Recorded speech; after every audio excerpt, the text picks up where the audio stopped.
That's what it is.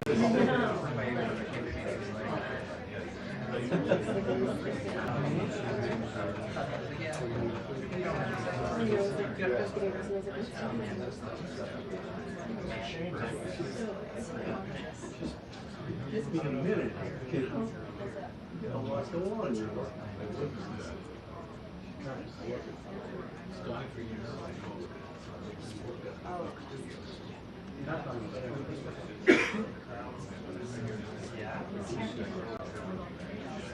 I would do it too. I would not take her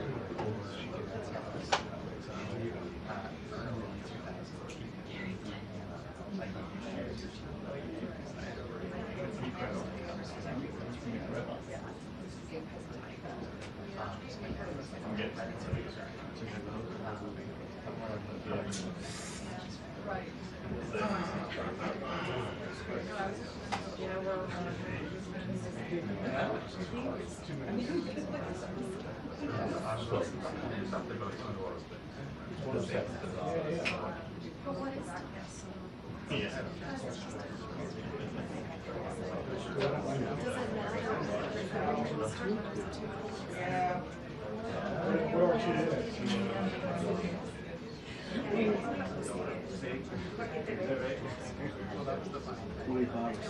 saw that footage again? I've seen everything.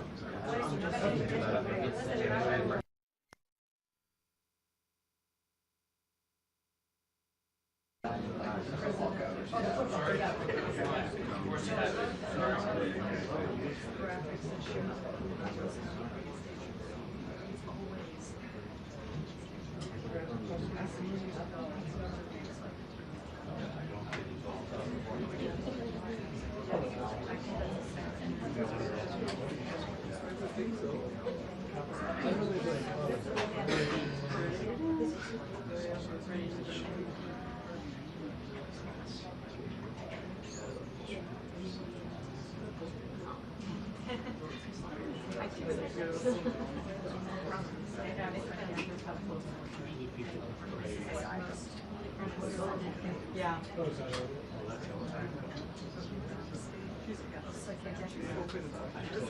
There we go.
Oh, really? Like,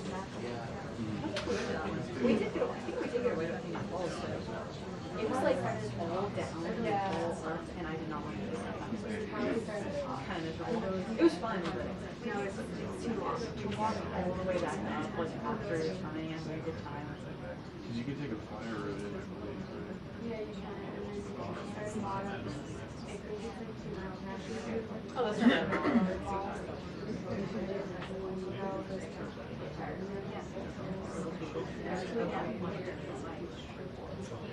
Start off with all the things, straight down and straight back up. Oh, it's, no, it's in shape.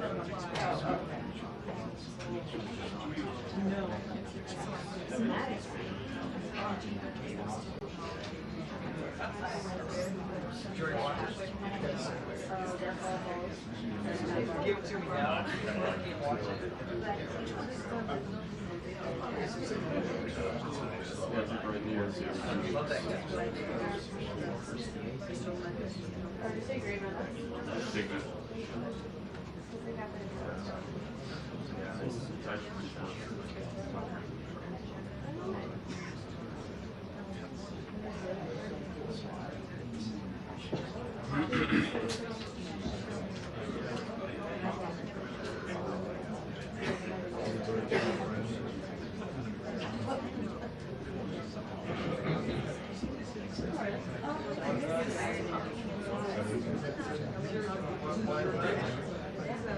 Yeah, we could just do that.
Sometimes these things get.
Yeah.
Makes sense to have someone who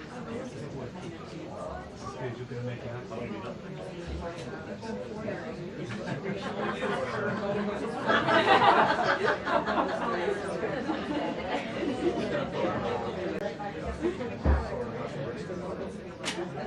I always think one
Oh, I know what you're doing. I know exactly what you are doing.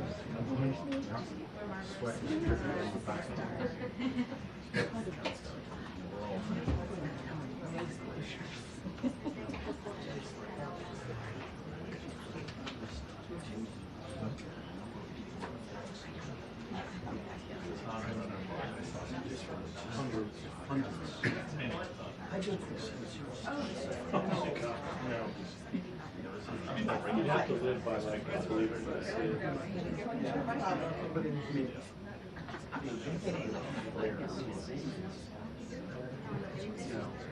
I'm sure they've had it for a couple of weeks already.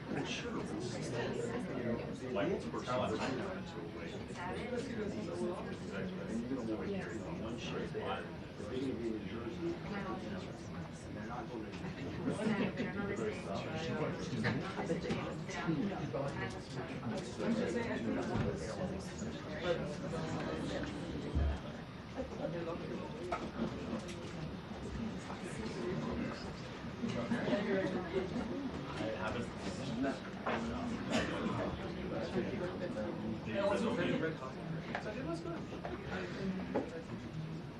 I think, yeah.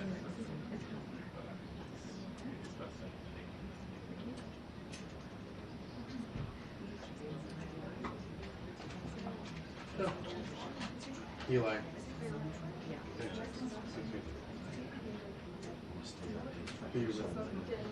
Oh, nice. Great press.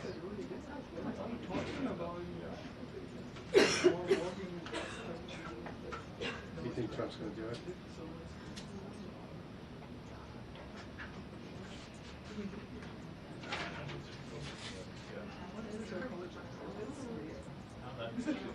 El vaso, por ejemplo, ¿no? Ah, perfecto. Perfecto, perfecto, sí.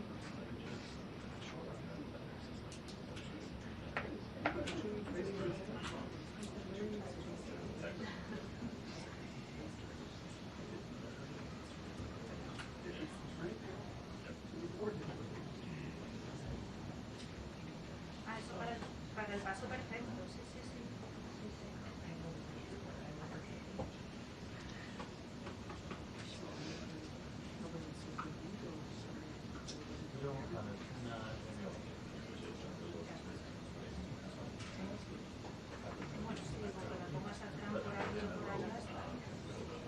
Claro.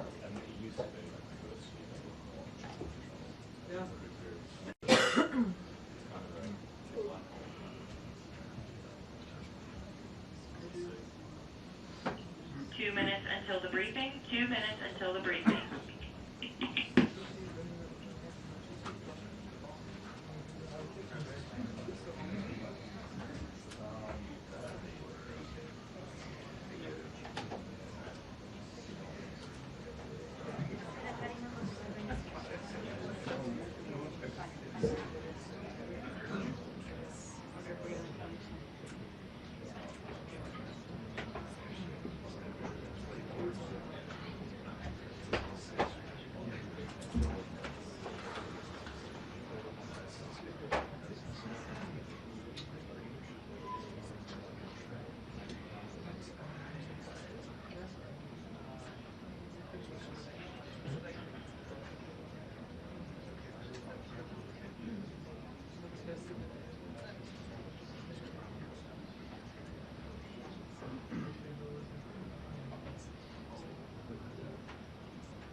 Good afternoon, everyone.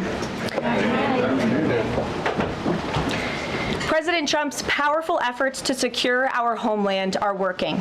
According to newly released numbers, last month, Border Patrol saw a 93% decrease of illegal aliens crossing the southwest border between ports of entry from May 2024 under Joe Biden, when they encountered more than 117,000 illegal aliens. And this particular statistic is absolutely astounding. In the month of May, under the Trump administration, 0 illegal aliens were released into our country by Border Patrol. Let me say that again. Not a single illegal alien was released into the interior of the United States of America last month under this administration. Let's contrast that to Joe Biden's failed leadership, where immigration officers were wasting their finite time and resources processing dangerous illegal aliens for release into the United States. President Trump immediately terminated that reckless Biden-era practice that undermined the rule of law, jeopardized public safety and our national security, and diverted critical resources away from stopping deadly drugs and violent criminals from entering our country. That's the reason why not a single illegal alien was released into the interior of the United States in the month of May. And as a result, we now have a border that is reaching unprecedented levels of operational success. The efforts by President Trump to stop the illegal immigrant invasion and secure the border in this short amount of time represent one of the greatest achievements by a presidential administration in the history of our great country. With illegal entries being overwhelmingly halted, the Trump administration is dramatically ramping up efforts to arrest and deport all of the millions of criminal illegal aliens that Joe Biden let into our country over the past 4 years. President Trump has directed all of our ICE officers to do everything in their power to carry out the single largest mass deportation operation in history. Illegal criminals who are hiding in America's largest so-called sanctuary cities will be increasingly targeted for removal.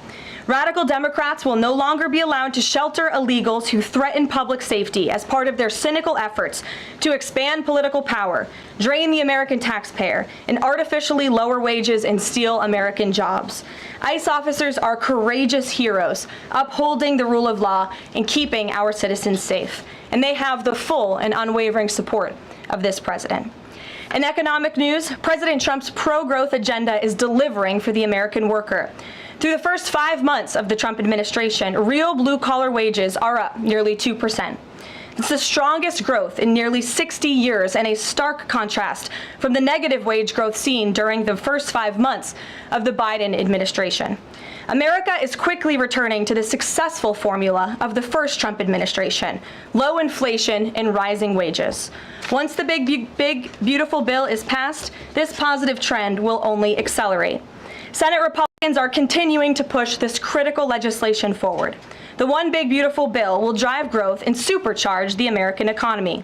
The Council of Economic Advisors found that the One Big Beautiful Bill will raise take-home pay by nearly $14,000 for a year for the average family of 4.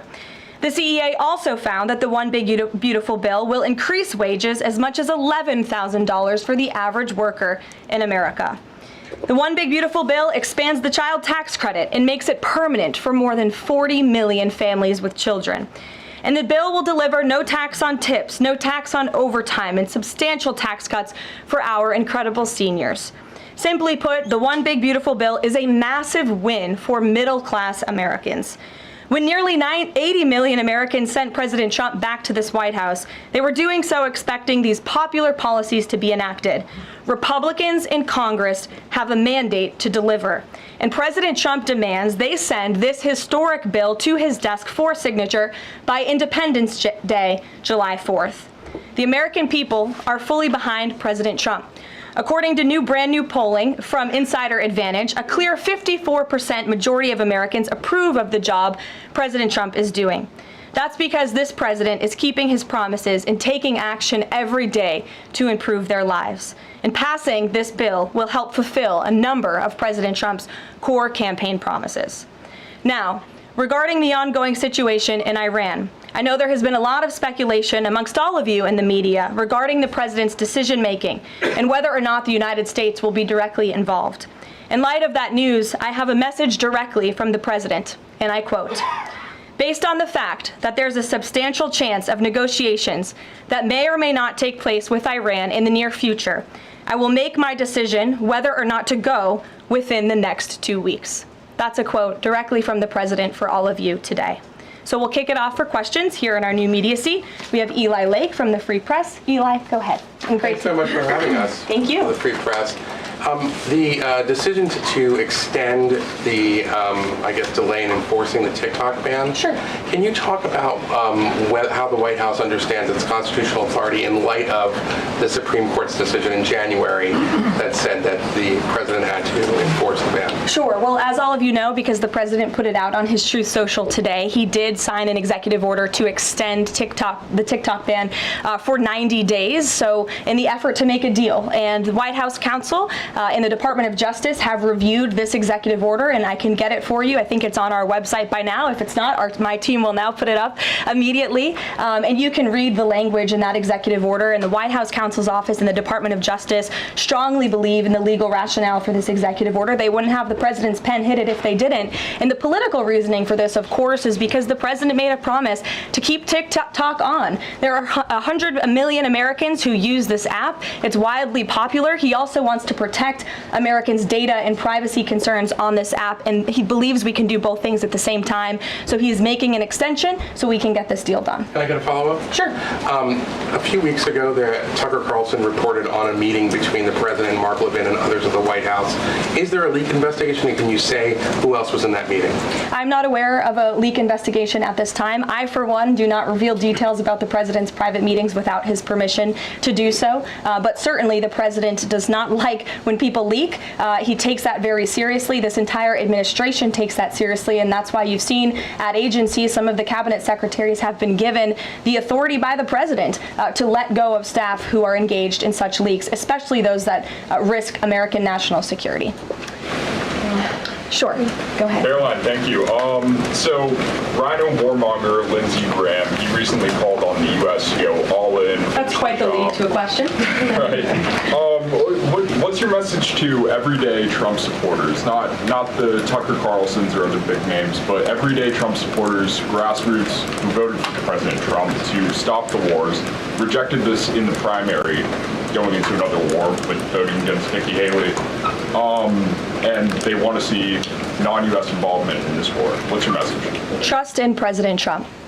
President Trump has incredible instincts, and President Trump kept America and the world safe in his first term as president in implementing a peace through strength foreign policy agenda. And with respect to Iran, nobody should be surprised by the president's position that Iran absolutely cannot obtain a nuclear weapon. He's been unequivocally clear about this for decades, not just as president, not just as a presidential candidate, but also as a private citizen. In fact, I have some quotes for you. In 2011, President Trump said, "America's primary goal with Iran must be to destroy its nuclear ambitions. We cannot allow this radical regime to acquire a nuclear weapon that they will either use or hand off to terrorists."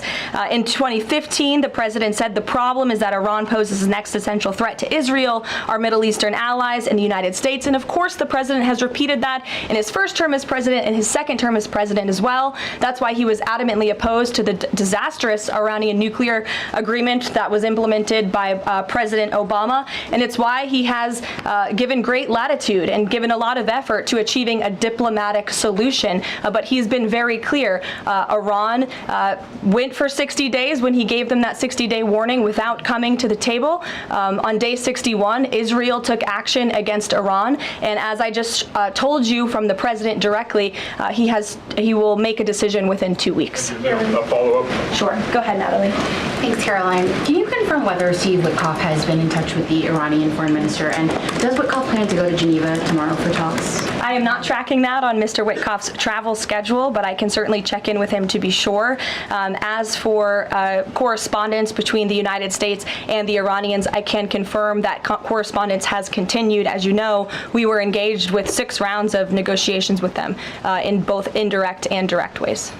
Thanks, Kelly. Just to clarify the president's statement just now, when he says that he'll make a decision in the next 2 weeks, is he saying that if Iran does not come back to the negotiating table within the next 2 weeks, that the president will strike? The president is saying that he will make a decision whether or not to go within the next 2 weeks. It's very clear and direct. And is he seeing any signs of progress? He obviously is holding out hope for negotiations, but is he seeing any inklings of progress that give him that hope that talks are still possible? Well, that's why he said in the statement that I just read for all of you, based on the fact that there's a substantial chance of negotiations that may or may not take place with Iran in the near future, he will make that decision within the next 2 weeks. What makes him think there's still a substantial chance, is my question. I'm not going to get into the reasoning and the rationale. The president believes that, but that's his position, and he will make a decision within the next 2 weeks. Karoline. Sure. Thanks, Karoline.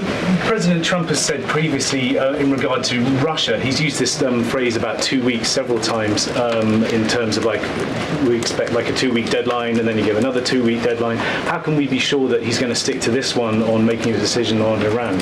Well, in those deadlines, as you've seen seen in respect to Russia-Ukraine, might I add, these are two very different, complicated global conflicts, as you know, that the president inherited from our previous incompetent president and the weakness of the previous administration. And the president has spent a tremendous amount of time and effort cleaning up these crises that were caused by the last administration's just complete dereliction of duty on the world stage and American weakness. Now we have American strength again. With respect to Russia and Ukraine, because of that American strength and the president's leadership, we have seen these two sides engage in direct negotiations. And the last time the president said 2 weeks, you saw Russia and Ukraine have direct negotiations for the first time in years. And so the president is always interested in a diplomatic solution to the problems and the global conflicts in this world. Again, he is a peacemaker in chief. He is the peace through strength president. And so if there's a chance for diplomacy, the president's always going to grab it. But he's not afraid to use strength as well, I will add.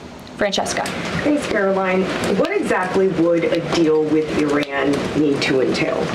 No enrichment of uranium, and it would absolutely not, Iran is not absolutely not able to achieve a nuclear weapon. The president has been very clear about that. And by the way, the deal that Special Envoy Witkoff proposed to the Iranians was both realistic and acceptable within its terms. And that's why the president is sent that deal to them. To follow up on what you told Natalie, are the talks that the United States is currently having with Iran direct, or are those through intermediaries? And if so, which countries are acting as the intermediary right now? Out of respect for the ongoing discussions and negotiations, I am not going to get into the details of them. We've provided you confirmation for now. Go ahead. Sure, and then behind you too. Sorry, thanks. Sorry. On the topic of negotiations and talks, does the president have any hopes or specific expectations for the talks tomorrow between European foreign secretaries and their Iranian counterpart? Well, certainly the entire world is on the president's side when it comes to the fact that Iran cannot obtain a nuclear weapon. This is something that pretty much all of humanity, except for the Iranian terrorist regime themselves, agree upon. And so the president expects that Europe will deliver that message directly to the Iranians. Why does President Trump believe that this 90-day extension on TikTok will provide more runway perhaps than the previous extensions that haven't led to a divestment deal? Because it's more time to make a good deal. Simple question. Dasha? Thank you so much. I know things are going day by day right now. The president wants maximum optionality. Is the possibility of the U.S. getting involved in regime change in Iran at all on the table at this point? And then I have one on banking as well. Sure. The president's top priority right now is ensuring that Iran cannot obtain a nuclear weapon and providing peace and stability in the Middle East. And on Medicaid, Caroline, Sure. The Senate put forward Medicaid provisions, particularly a lower cap on state provider taxes that hospitals have said would lead to mass closures, particularly in rural communities. Is the president willing to sign a bill that includes those provisions that Republican senators like Josh Hawley say will lead to hospital closures? Out of respect for the ongoing discussions that the White House is very much actively involved in with our friends in the United States Senate, I won't comment on that specific provision. Look, the bill hasn't been sent to the president's desk yet. There's more room for change. The president, for one, I will reiterate, has been very clear on his priorities with respect to Medicaid. He wants to see waste, fraud, and abuse ridden from the system to protect it for tax-paying citizens who deserve those much-needed benefits. He wants to prioritize the sick, the needy, the poor in this country who deserve those benefits, not the 1.4 million illegal aliens who are receiving them. And he wants to make sure this one big beautiful bill kicks those illegal aliens off of this program to preserve it and protect it and strengthen it for the American people. And the president has been very clear in that message to his friends in the Senate. Jackie. Thank you, Caroline. Sure. Logistically, if the Iranians are getting to Geneva, does that mean they've found a way to get to the White House? I am not going to get into hypotheticals, but as you heard from the president yesterday, they have expressed interest in doing so. There's a lot of pressure on the president to come to the aid of Israel. There's a lot of pressure on him to finish the job with force. How is he balancing the concern that if he doesn't choose to do that, that it would send a message to Xi Jinping about the U.S. commitment to Taiwan? Well, the president enjoys a very respectful and cordial relationship with China's president. He has long maintained that, even in his first term. And China and the United States share many strategic interests, both in terms of economics and also, of course, global affairs and foreign policy as well. However, when it comes to balancing these different viewpoints, the president is balancing a lot of viewpoints, and he is listening not just to other world leaders, but to his advisors and to people here in the country and the American people too. And I think that's what makes this president such a great leader, is his ability to listen and make a good decision on behalf of the American public based on his instincts and his experience. Don't forget, this is a president who was here before, and the world was a much more peaceful and stable place when he left office than when he came back in after the past 4 years of complete incompetence by the previous president. Philip, go ahead. Thank you, Caroline. Two quick questions. When the president says Iran is very close to a nuclear weapon, is he relying on U.S. intelligence or intelligence sharing from an ally to make that assessment?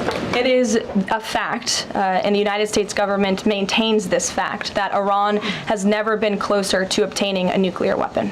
And then if the U.S. were to take some type of military action, would the president go to Congress to seek war authority? I'm not going to engage in hypotheticals. I gave you the statement from the president. He'll make a decision within 2 weeks. Thank you, Caroline. Sure. Go ahead. Thanks, Caroline. Mary and then Elizabeth. Two questions, one on Iran and then the second on something Jasmine Crockett said this morning. So given that we know the Iranian government did order an operative to assassinate the president, is there concern that Iran might respond with non-traditional military ways to some kind of strike on Iran, such as another assassination attempt? And has the Department of Justice looked into this last attempt on the president's life? I believe Secret Service and the FBI have looked into the 2 assassination attempts that took place against the president, both of which were sad days in our nation's history.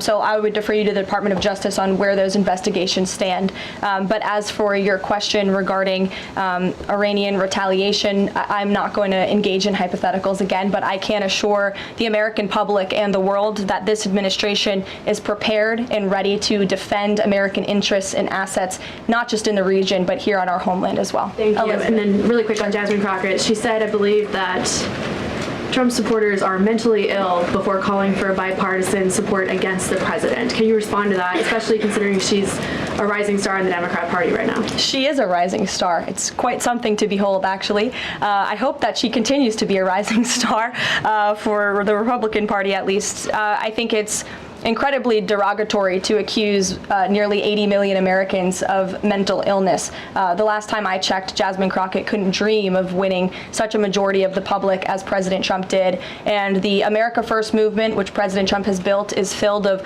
hardworking patriots, the forgotten men and women, business owners, law enforcement officers, nurses and teachers, and middle America, as we all know, from where you all grew up, outside of this beltway. That's who makes up this president's movement. And Jasmine Crockett should go to a Trump rally sometime and she can see it for herself. Jennifer. One on North Korea and one on China. On North Korea, they launched some rockets into the ocean today. What does the White House make of that? Do you read any meaning into that timing of that launch? And then on China, do you have any reaction to Xi Jinping's offer of intervening in Iran diplomatically? And are you seeing any signs that China would get involved militarily to support Iran? I don't believe we're seeing any signs of that at this moment in time. As for Xi Jinping's offer, I will leave it to the president to respond to that himself. As for your question about North Korea, we are monitoring the situation. The Trump administration is in close contact with our new South Korean counterparts as we work together to deter our adversaries and preserve a free and open Indo-Pacific. And no matter where, our adversaries and our allies alike know that President Trump will not tolerate threats against our interests on his watch, even as he works to resolve the wars that he inherited. Related question. Alex, go ahead, and then I'll come to you. Thank you. Is the president concerned about the economy if farms and hotels, et cetera, struggle to find workers? The president's always concerned about the economy. That's on his mind every day. He wakes up, he checks the markets, he checks wage growth. As I pointed out, it's a record high today for middle class and American workers. So the president's always wanting to ensure that we have a strong and robust economy for the American people and worker, and we do. As for the specific concerns regarding jobs, look, the president has made it very clear we need to remove public safety threats from the interior of our country, and that remains the focus and the priority of this administration when it comes to deportations, no matter where somebody works. If they're an illegal alien rapist or murderer that was allowed into this country in the past 4 years by this administration, the American people want those types of criminals to be deported from our country, and that's what the president is backing ICE to do. Thanks. There was an apparent skirmish between the Chinese and the Philippines in the South China Sea. Just curious if you had any reaction to that, and if the steps you're taking towards the Middle East right now are reducing your capacity to deal with that situation. I believe that happened as I was preparing and coming out here, so we'll get you a response to that. Certainly we have one, and our teams are always monitoring situations all around the globe. Okay, and then one more just on Iran. Just over the past 24 hours, we've seen some Israeli strikes on Natanz, Isfahan, and Kondab nuclear facilities. Is there any assessment just of how effective or what the result of those strikes will be? What I can share is that the IDF and Israel, I think, have exceeded a lot of people's expectations in their ability to really hinder Iran's nuclear facilities, but also they've taken out key people in the Iranian regime's leadership as well. So this is something, of course, we are monitoring and watching every day, and the president was just in an intelligence briefing. He continues to be briefed by his National Security Council, and he will throughout the duration of this war and conflict. And he also remains in constant communication with our Israeli counterparts, most notably Prime Minister Benjamin Netanyahu. Kristen. Thank you, Caroline. We have heard from a number of U.S. officials who say that Iran doesn't want to make a deal, that they are just stringing the United States along. What is to say that they are not going to continue to do so if we continue to give them extensions, now 2 weeks before 60 days? Look, Iran is in a very weak and vulnerable position because of the strikes and the attacks from Israel. And with respect to the president's statement, I shared that with all of you. And he has been very direct and clear. Iran can and should make a deal. We sent a deal to them that was practical, that was realistic, or they will face grave consequences. Why is Steve Witkoff not participating in the talks this week? I can ask Mr. Witkoff why he is not. Thanks, Caroline. Does the president object if Israel attempts its own operation against Fordo in the next 2 weeks? I won't decide that for the president, nor will I share that here. I'll let him speak to that. And then just another one. Iran is apparently warning Europeans that if struck by the U.S., it may withdraw from the nuclear proliferation treaty. That would result in throwing out inspectors and taking the program dark. What does the president think of the value of having Iran as a full signatory of that treaty? Well, that's reckless rhetoric, but I understand the Europeans are meeting with the Iranians tomorrow, so we'll see how that meeting goes. Just one more on Juneteenth. Does the president plan to commemorate the holiday today or make any comment on it? I'm not tracking his signature on a proclamation today. I know this is a federal holiday. I want to thank all of you for showing up to work. We are certainly here. We're working 24/7 right now. Nikki, go ahead. Actually, that was my question. Will he plan to mark Juneteenth in any way, either today or with an event later on, maybe next week? Sure. I just answered that question for you. Go ahead. Thank you very much, Caroline. The fact that this president is giving some time and space for diplomacy, another 2 weeks, does it mean that the president is trying his best to avoid a direct conflict with Iran? I think the president has made it clear he always wants to pursue diplomacy, but believe me, the president is unafraid to use strength if necessary. And Iran and the entire world should know that the United States military is the strongest and most lethal fighting force in the world, and we have capabilities that no other country on this planet possesses. Owen. Caroline, good afternoon. The Supreme Court, as you know, has upheld Tennessee's ban on transgender medical procedures for minors, puberty blockers, hormone therapy, etc. The White House reaction to that, please. That's a huge victory for America's children, and it's obviously something this administration believes strongly in, that young minor children should not be allowed to be subjected to chemical castration and mutilation. The president himself has taken very strong orders, or has signed very strong executive orders on this, and we are grateful for Tennessee's efforts to protect our children, and we are grateful the Supreme Court ruled on the side of the law, but also on the side of protecting America's innocent children. Elizabeth, go ahead. Sorry, I skipped you earlier. Okay, thank you so much. Secretary of State Marco Rubio announced new vetting procedures on student visas. Will this serve as a model for vetting other foreign visas? For all foreign visas, yes. As you know, the president signed an executive order, I think it was one of the first he signed in the first week, to strengthen our vetting requirements and our vetting system here in the United States for all visas. He directed the Secretary of State to do that. There was a pause in some of that vetting, as you all know, recently, especially with respect to students from some certain countries. But the vetting has continued, and it's stronger than ever before. As for specifics on how the vetting process has changed, I would defer you to the Department of State. As you know, they're in charge of things like that. Thank you. To what extent is this 2-week delay with Iran the result of interventions by the likes of Tucker Carlson, Marjorie Taylor Greene, or the entreaties of European leaders who want a de-escalation? Look, the president hears all voices across the country, and he makes decisions based on his instincts. And he has always said diplomacy is his first option. And is he still planning to attend the NATO summit next week? He is, yes. We will be departing from Washington on Monday morning, and hopefully we'll see some of you there. Kayla. Thanks, Caroline. Oil prices have been spiking over the last week. Is the president watching the oil market, and is that factoring into his decision-making in the Middle East?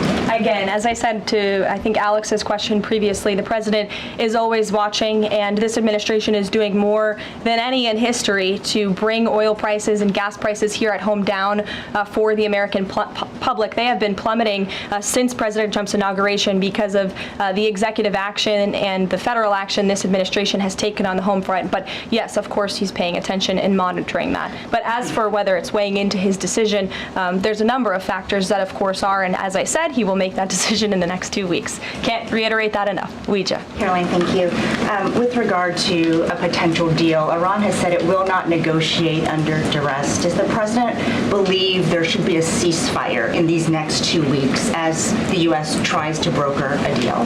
That's not what he said in the statement he dictated to me, so I won't get ahead of the president or add anything additional to the statement that he gave me the liberty to share with all of you. And then just to follow up on how close Iran is to a nuclear weapon, can you clarify, when the president said a few weeks away, did he mean obtaining enough enriched uranium to start building a weapon, or did he mean Iran is a few weeks away from completing the production of a weapon? I'm glad you asked that, Ouija. It's an important question, and it's one, frankly, the media has been getting wrong. Let's be very clear.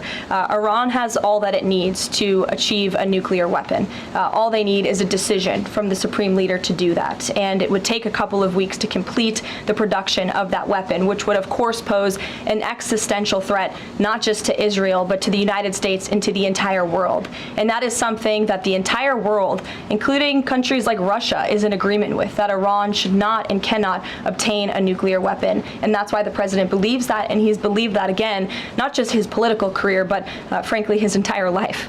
So it sounds like it's the former, just to be clear. Correct. They have the components. Okay, correct. Thank you. Michael. Thank you, Caroline. As we look forward to the NATO summit next week, Spain right now is threatening not to oblige the president's request for all NATO countries to spend at least 5% of their GDP. Does the president take issue with this, with Spain right now?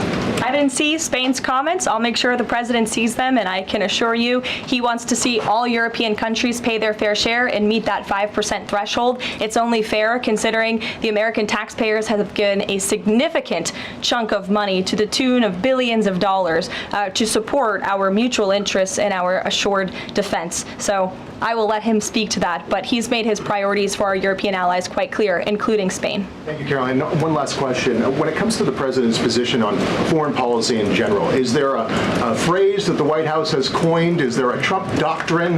Does the president like to talk about this? Anyone here in the White House talking about this? And if so, if there is something akin to a Trump doctrine, how would you define it? America first, always. And with that, I think I'll leave you. I know there's a lot of news in the world right now. As you know, our team is always here to answer your questions, and the president, I am sure, will take more questions from you guys at some point this week, as he always does in the effort of transparency. I appreciate your being here on a federal holiday, and we'll see you later. Thank you. Thank you, Caroline.